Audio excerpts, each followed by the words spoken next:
Make money doing what I love. I don't know how many of you will agree to this, but every time we want to pursue something we love, especially in the Asian culture, our family will be the first to object.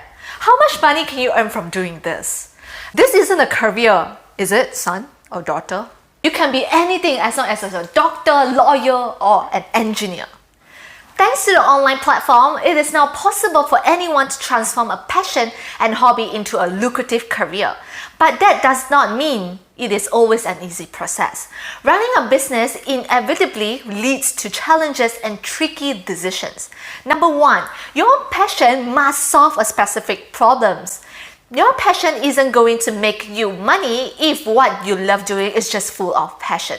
Let me give you an example. One of my students once asked me, Clara, what if someone comes up to you and tells you that sleeping is his passion? He just loves to sleep. Well, if sleeping is the passion, it is possible to make money if you can turn that into solving a person's problem, like helping an insomnia person to sleep better at night.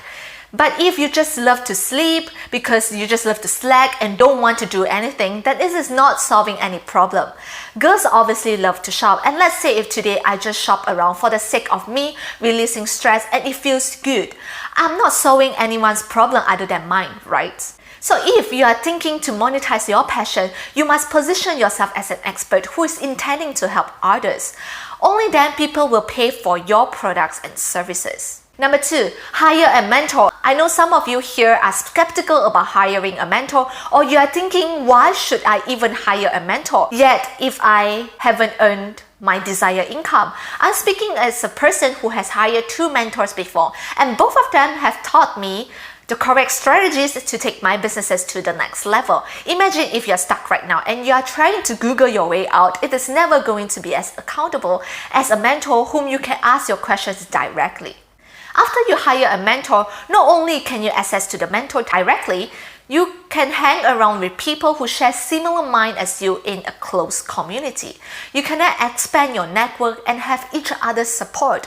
If you're intending to pursue your passion, this journey isn't going to be easy. If you are a lone ranger, the chances of you giving out if you can't see results is going to be high. So you must surround yourself with supportive people. I'm literally the only one among my friends and family who pursue my passion as a coach.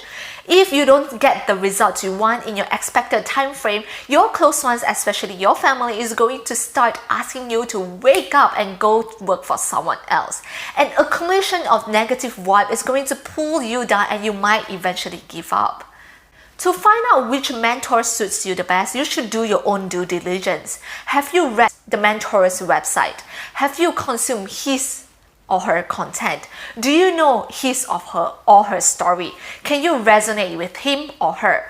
My mentor who I hired this year is Vanessa Lau. The reason why I chose her wasn't because she is in the market as a coach for very long, but because she has been through the journey like mine and I can totally resonate with her. If she can do it, so can I. So pick your mentor wisely.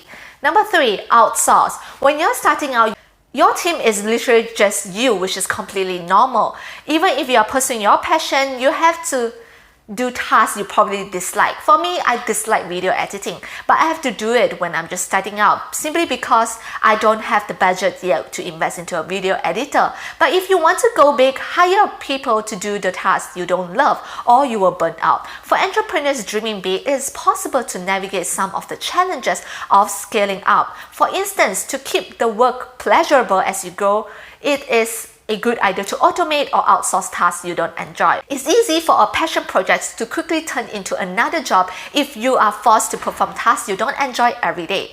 It's a question of whether you want to spend your days walking out the streets, making the sales, or whether you want to hire someone else to go do the sales. I hope these 3 tips are helpful for you. Don't forget to check out this video that I have for you as well. Again, I appreciate you and thanks for watching it all the way. I'll see you in the next video.